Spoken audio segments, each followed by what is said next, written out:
Bonsoir Monsieur Cahuzac, merci d'être en direct avec nous dans BFM Story. Vous vous présentez donc en candidat indépendant, centre-gauche. Première question d'abord, est-ce que vous avez beaucoup réfléchi, beaucoup douté peut-être avant de vous lancer? Alors d'abord, je voudrais une précision. Je ne suis pas candidat, comme vous l'avez annoncé, dans la 3e circonscription du Lot, mais dans la 3e circonscription du Lot-et-Garonne. Pardonnez-moi, mais la différence n'est pas mince. Vous avez raison.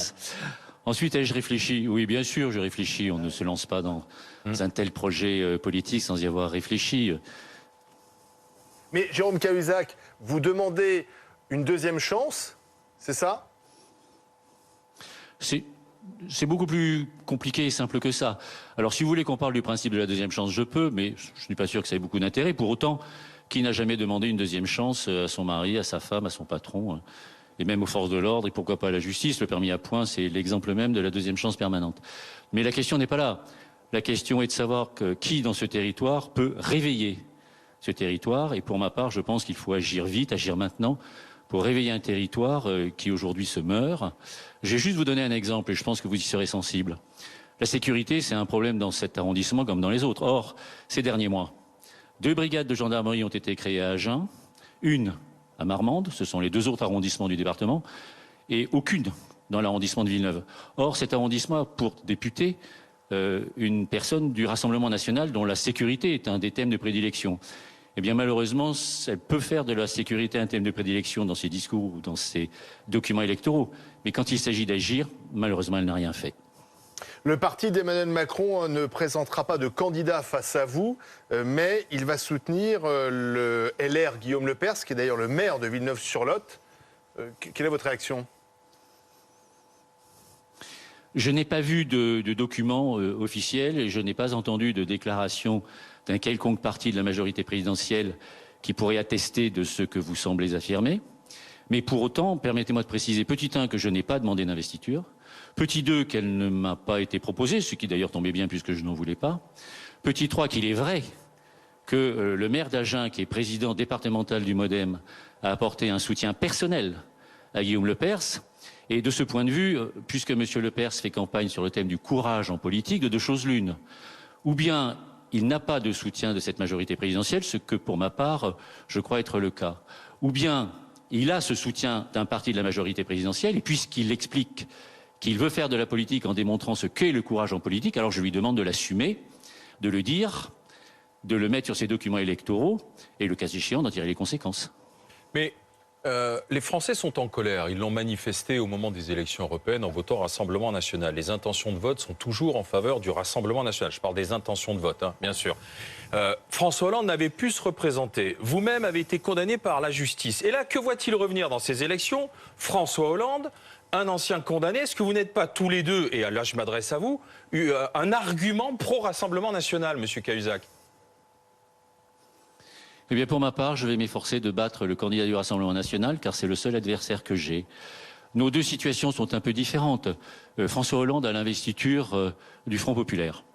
Bon, il a d'ailleurs déclaré qu'il n'avait pas lu le programme du Front populaire, mais qu'il acceptait cette investiture. Je pense qu'il a prudemment indiqué qu'il n'avait pas lu ce programme, car sinon, il aurait été probablement tenu de respecter ce programme. Et comme il sait que ce programme est malheureusement absolument infaisable, il accepte l'investiture, mais ce 10 juin, pardonnez-moi, du programme en question.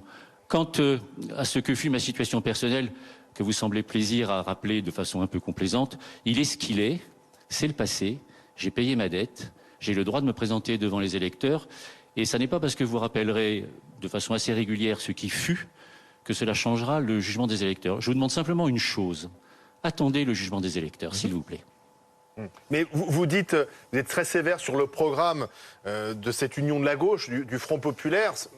Finalement, vous êtes quand même plus proche d'une politique économique, celle qui a été menée ces dernières années, celle d'Emmanuel Macron, que ce que propose aujourd'hui économiquement ce nouveau Front populaire. Qu'en savez-vous? Ça fait 11 ans que je ne suis pas exprimé. Je ne crois pas alors m'être vous avez changé, parce que je me souviens de vous en tant que ministre des Finances. Je ne crois pas. Non, mais avant de dire que j'ai changé, laissez-moi terminer ma phrase. Oui. Écoutez, moi je veux bien que vous rappeliez ce qui s'est fait il y a 11 ans, il y a 12 ans, il y a 15 ans. Vous pouvez même remonter à il y a 20 ans C'était votre et à bilan. l'Union de la gauche avec Lionel Jospin. Là, c'est l'avenir qui compte. Ce que je dis effectivement, c'est que je suis très sévère avec les programmes des deux blocs extrêmes, aussi bien le Rassemblement national que le Front populaire, ce qui ne veut pas dire que que je condamne la gauche dans son ensemble. Je suis sévère pour les dirigeants de la gauche qui proposent aux Français un programme dont ces dirigeants eux-mêmes savent qu'il est tout à fait irréalisable. Car si le Rassemblement national propose un programme à 100 milliards d'euros par an de dépenses, le Front populaire propose lui un programme à 300 milliards d'euros de dépenses. Les dirigeants de ces deux partis savent parfaitement qu'ils ne pourront pas faire ce qu'ils annoncent. Ils promettent la lune à tout le monde, mais ils ne décrocheront la lune pour personne. Et s'ils essayent de faire ce qu'ils font, la situation de la France dans le contexte économique mondial se dégradera considérable et ceux qui souffriront les premiers sont ceux précisément que ces partis prétendent défendre.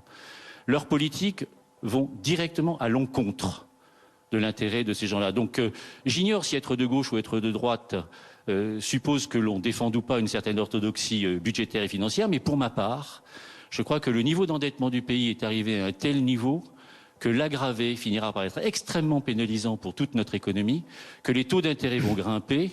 Et l'on a vu que quand les taux d'intérêt ont grimpé, souvenez-vous, c'était l'année dernière, c'était pas il y a 11 ans, c'était pas il y a 20 ans, c'était l'année dernière. Quand les taux d'intérêt ont grimpé, l'activité économique s'est ralentie, plus personne n'a fait de prêts. Or, le prêt économique, les prêts bancaires sont nécessaires à la vitalité économique, que ce soit pour les personnes privées ou que ce soit surtout pour les entreprises. Donc on va vraiment à une catastrophe économique si ces programmes sont appliqués. Et si ces programmes ne sont pas appliqués, alors vous qui êtes sensible à la colère des électeurs, vous n'avez rien vu de la colère qu'ils éprouveront pour avoir été une nouvelle fois bernés. Je ne m'inscris pas dans ces logiques. Jérôme Cahuzac, vous avez précisé il y a un instant que vous n'aviez pas effectivement sollicité l'accord ou le soutien du nouveau Front populaire. Est-ce que c'est à cause de leur programme ou parce que vous aviez la certitude par avance que vos anciens amis ne vous accorderaient pas cette deuxième chance dont vous parliez il y a un instant ? Je n'ai ni sollicité ni espéré cette investiture de la part du Front populaire et pas davantage d'un quelconque parti de la majorité présidentielle. Parce que vous saviez qu'ils ne vous accorderaient pas cette deuxième chance.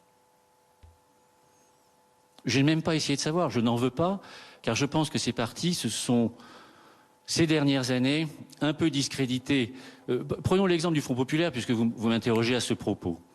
Il y a encore ne serait-ce qu'un peu plus d'une semaine, ces trois partis se déchiraient à belles dents à propos des élections européennes. Les dirigeants de la France insoumise déchiquetaient le leader de la liste socialiste, M. Glucksmann, dans des termes qui étaient tout à fait infamants et odieux. Et aujourd'hui, tout d'un coup, tout est réglé. Mais j'ai envie de leur dire, s'il était si facile de se mettre d'accord, pourquoi n'avez-vous pas fait avant ? Et si vous le faites maintenant, quelle est la crédibilité de ce programme ? Donc, je ne m'inscris pas dans ces logiques. Je m'inscris pour réveiller un territoire. Je m'inscris pour être un député. Je m'inscris pour être un député qui réveillera ce territoire, qui en a besoin, car c'est un territoire qui se meurt. Et ils ont besoin d'un député actif, d'un député efficace.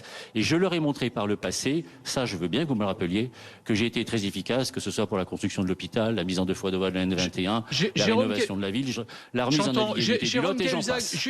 Juste une question à laquelle les électeurs, le 30 juin et le 7 juillet, vont devoir répondre. Vos électeurs, pourquoi seriez-vous crédible aujourd'hui lorsque vous critiquez avec des arguments les budgets chiffrés de vos adversaires, lorsqu'on a été comme vous ministre du budget et en même temps condamné pour fraude fiscale? Pourquoi vous ferait-il confiance aujourd'hui après ce qui s'est passé ? Eh bien, c'est ce que je vais leur demander de faire pour autant. Et par ailleurs, je ne veux pas revenir sur ce passé. Je trouve d'ailleurs que votre insistance à y revenir est franchement déplaisante. Je comprends que vous voulez faire de l'audience, je comprends que ça vous amuse. En ce qui me concerne, ça ne m'intéresse pas. Je ne veux parler que du passé et du présent. Je vous redis que j'ai payé ma dette. Et si vous insistez encore, je vais vous raconter l'histoire suivante. Sous l'Ancien Régime, quand quelqu'un était condamné aux galères, avant de partir aux galères, il était marqué au fer rouge par une fleur de lys. Et dans l'hypothèse où il revenait vivant des galères, il avait toujours cette marque d'infamie de façon à ce qu'il soit toujours en dehors de la société. Messieurs, si vous voulez me marquer de la fleur de lys aux fleurs rouges, c'est votre droit, mais c'est alors le mien de ne plus vraiment m'entretenir avec vous. Monsieur Cahuzac, je vous remercie d'avoir été avec nous sur BFM Story. Réponse donc effectivement, la parole aux électeurs le 30 juin et le 7 juillet.